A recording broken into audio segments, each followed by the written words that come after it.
Hello, students. Today we will start our new chapter, that is You Are Old, Father William. Chapter 11. First of all, I will give you little information about the poet Lewis Carroll. The picture what you have observed here, this is the picture of Lewis Carroll. So, listen little information regarding him. Lewis Carroll was a writer, mathematician, minister of the Catholic Church, and a photographer. Lewis Carroll is potentially best known for his works involving the famous character Alice, specifically Alice's adventures in Wonderland and through the looking glass. His use of visa elements proves a common trait of his works, so that his stories are as unusual as they are endearing. He was an English poet who lived from 1832 until 1898. This is the little information about him, and today we will discuss only the summary of this chapter. You Are Old, Father William. Hope the pic is clear to you and you can recognize well Lewis Carroll. Now, see another pic. Father William. Yes, the poem is a conversation between a young man and a father, William, in which the youth questions the old man about his odd behavior.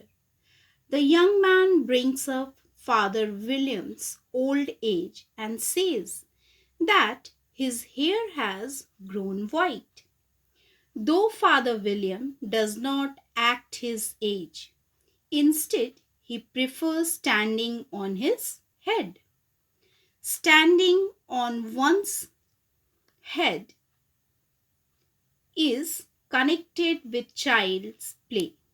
Yet Father William does so despite having outgrown such as a stage in his life long ago.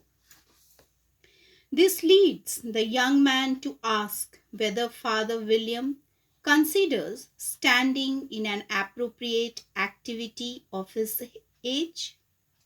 Father William replies to the young man's question that he had been afraid to stand on his head while he was young, thinking it might injure his brain.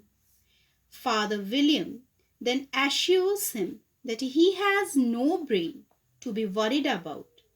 Therefore, to compensate for not being able to stand on his head in his youth, he performs this action repeatedly in his old age.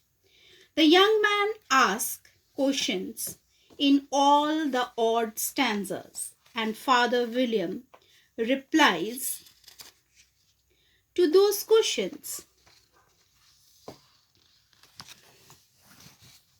in the even ones. The young man reminds Father William of his advanced age. He adds to this by saying that Father William has also gained a lot of weight. Finally, the young man comes to his question and asks why Father William has turned a back somersault. Father William speaks of his youth again.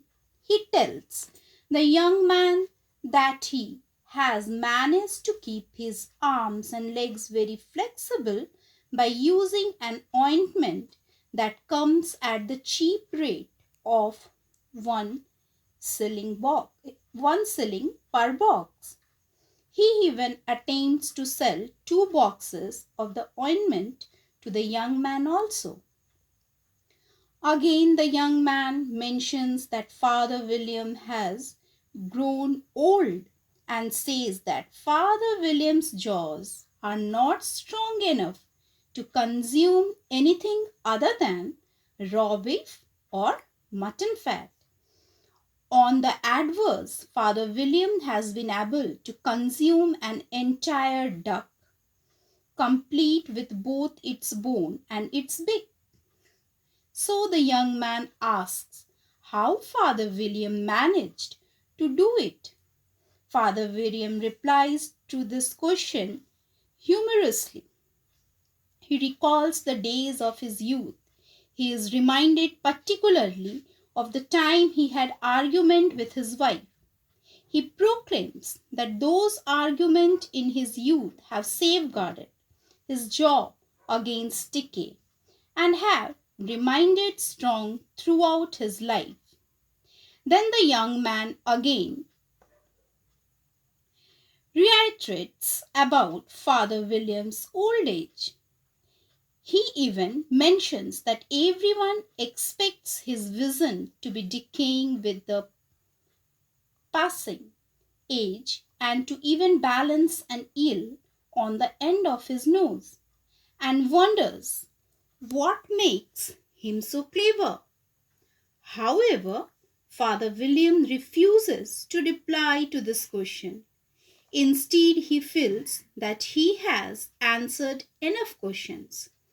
He wants the young man to stop imagining that he has all the time in the world to answer these ridiculous questions.